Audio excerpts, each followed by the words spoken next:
Hello, scholars. My name is Dr. Karis Dillon, and the goal of this channel is to make academic subjects easier to understand. In the last video, we covered sociology and the impact of technology. In this video, we're going to cover sociology and social stratification. So let's begin. I grew up in a family with 4 total children, and my mom was the main source of income. She was a teacher, and we considered ourselves middle class. Now, later in this video, we're going to talk about the distinctions of upper, middle, and lower classes in the U.S. and the social norms that surround those social classifications.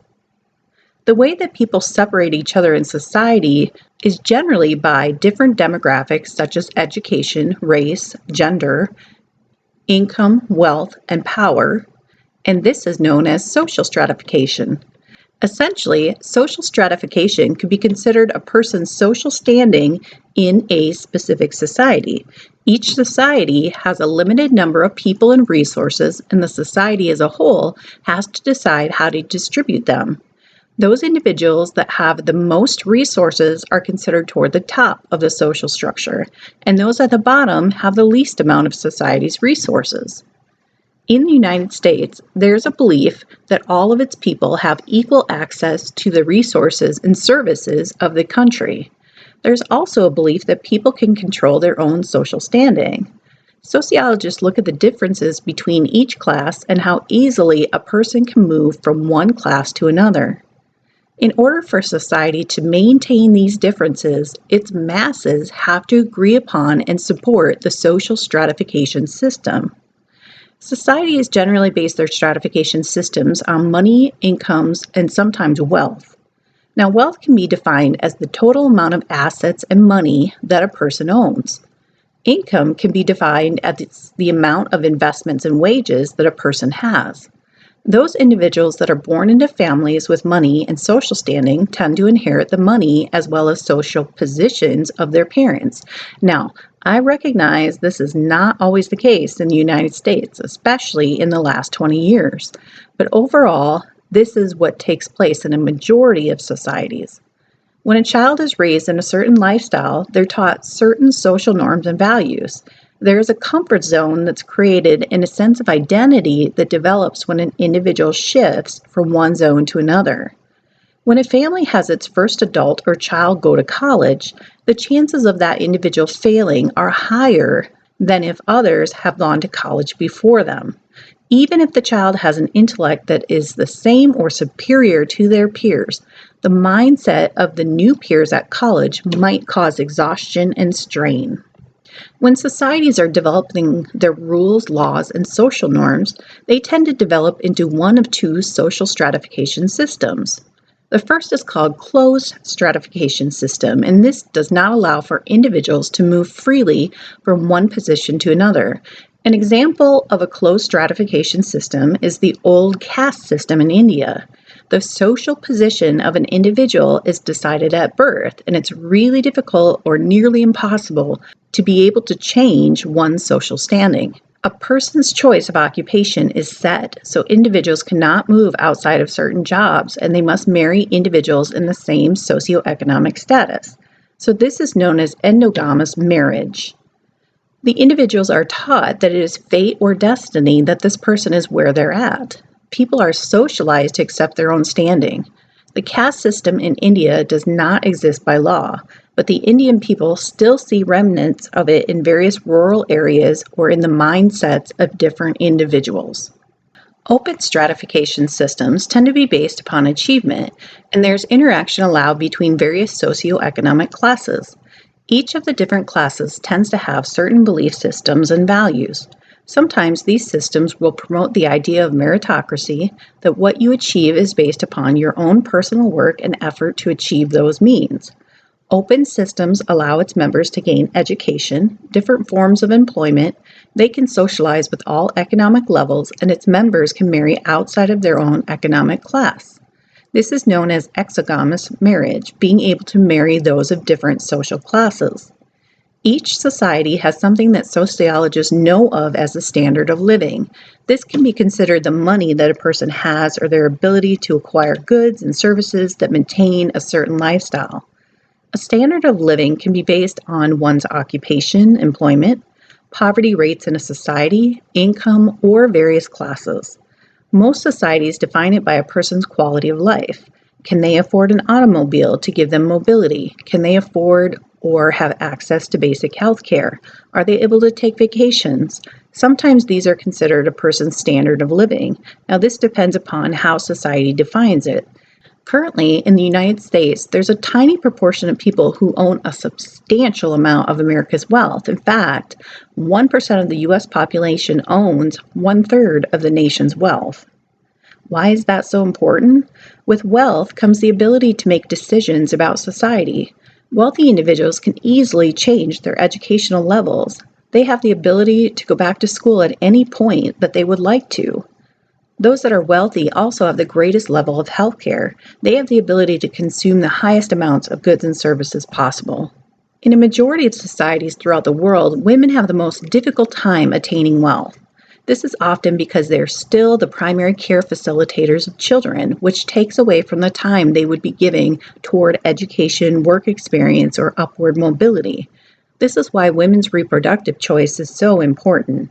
The ability of a woman to choose when to become pregnant is important not only for economic well-being, but also for one's mental health. The more children that women have, the more they'll struggle financially within their societies.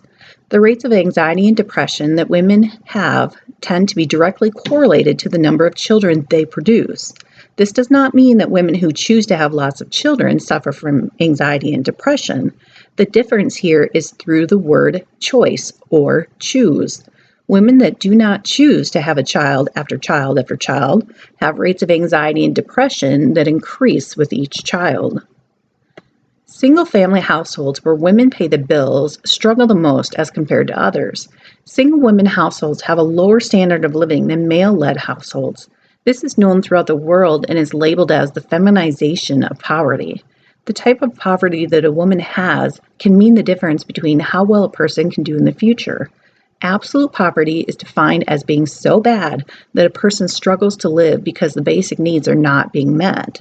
Relative poverty is considered not being the same economic class as those around oneself, but being able to eventually move up or down in class status. With this, let's talk about the different social classes that exist in the United States. America has 3 economic classes, and each of these classes have sublevels. We'll call them upper, middle, and lower classes. The upper class are considered those at the top who have the most wealth in the nation.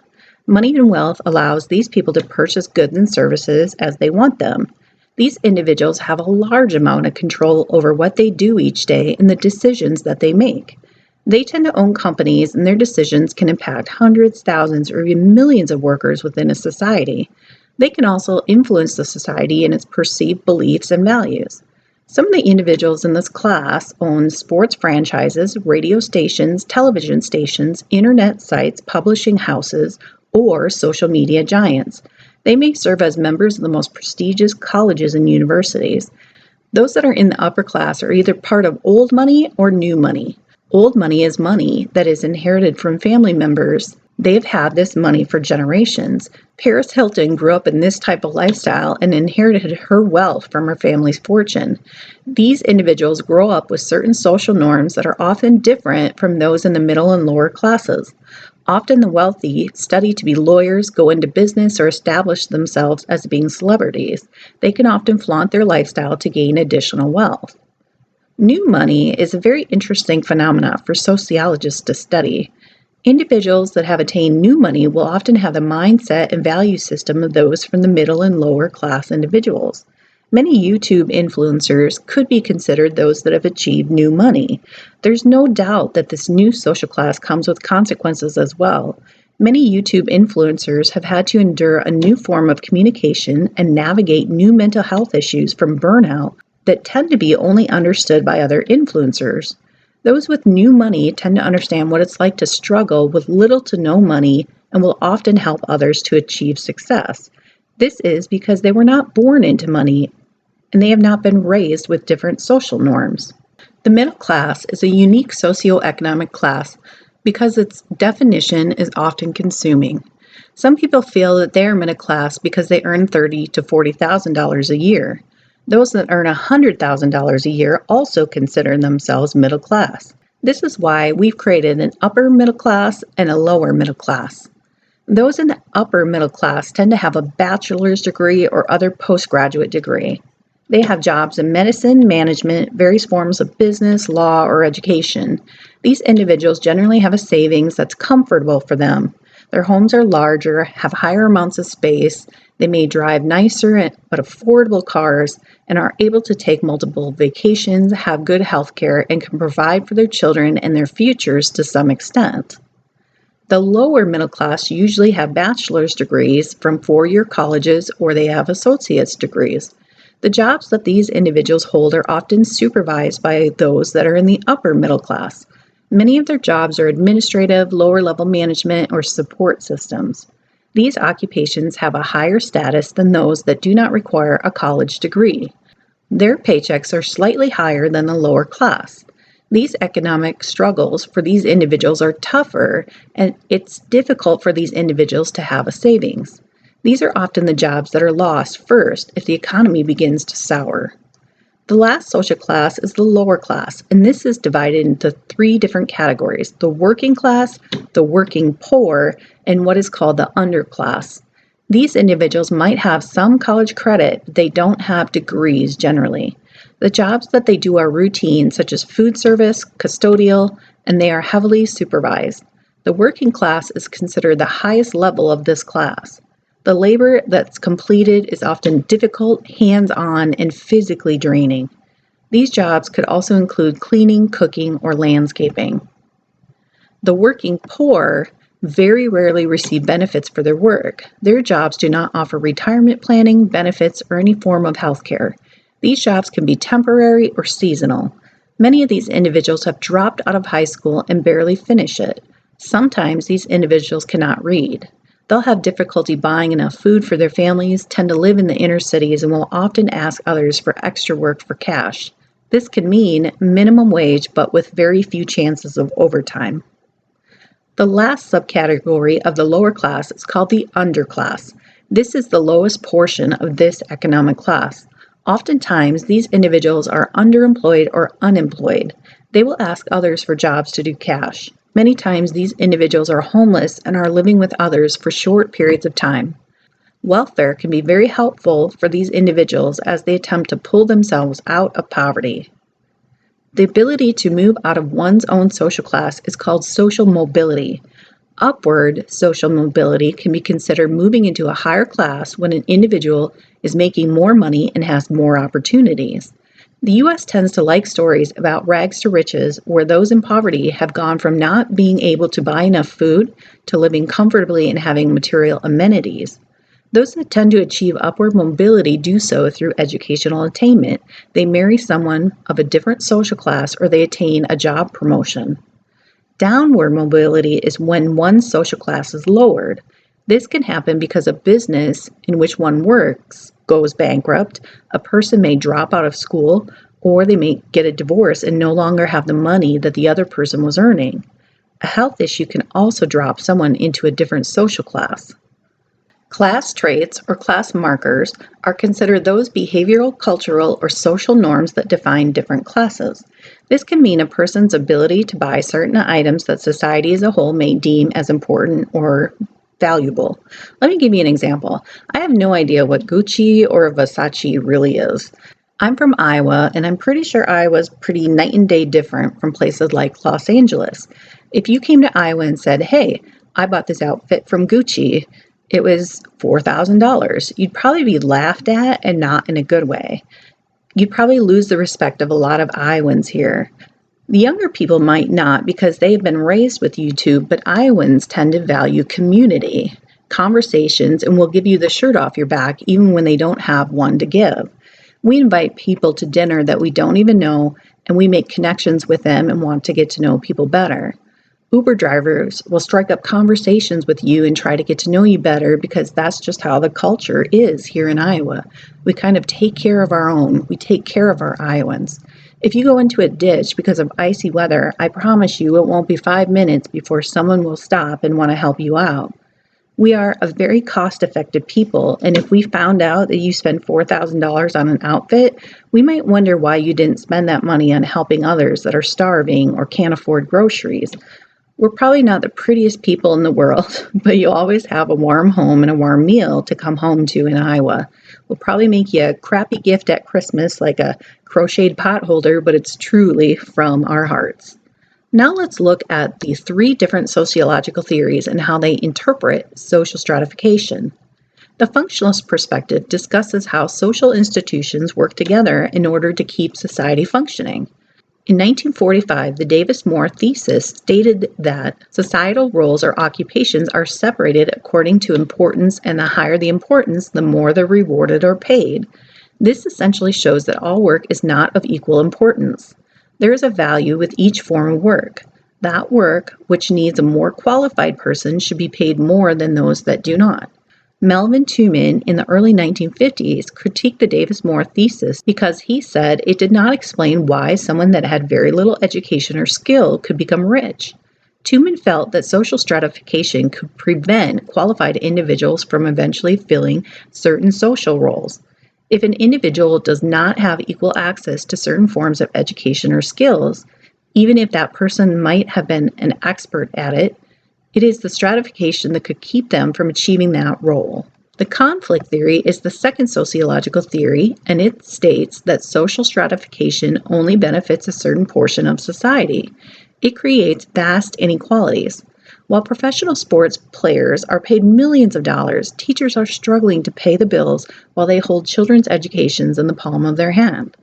Sociologists that believe in the conflict theory recognize the inequalities that exist between the rich versus the poor members of society. Karl Marx was the individual that is most often referred to given conflict theory. Marx believed that the rich owned the means of production and they made the decisions in relation to their workers, which he called the proletariat. The workers often gave the majority of their lives to their work and producing products that made the owners of production rich. The division between the two was not only about wealth, but also power.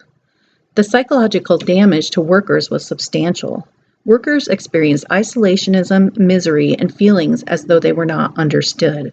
Capitalism and its greed continues today with the same type of distress. Symbolic interactionism is the third sociological theory that addresses social stratification. When they examine social stratification, symbolic interactionists look at it through the same micro-level perspective that they do other topics. The appearances of individuals can often indicate social status. Various clothing where someone lives, their forms of transportation that they take, their taste and accessories, this can often symbolize various economic classes. Sociologists use the term conspicuous consumption to indicate products that show a certain type of social status or statement. Eco-friendly products definitely show a certain aspect of social status. Wearing a certain designer could make a statement about social status as well. Even certain kinds of shoes can make a statement about social status. Okay, well that is the end of our video. I hope you liked it.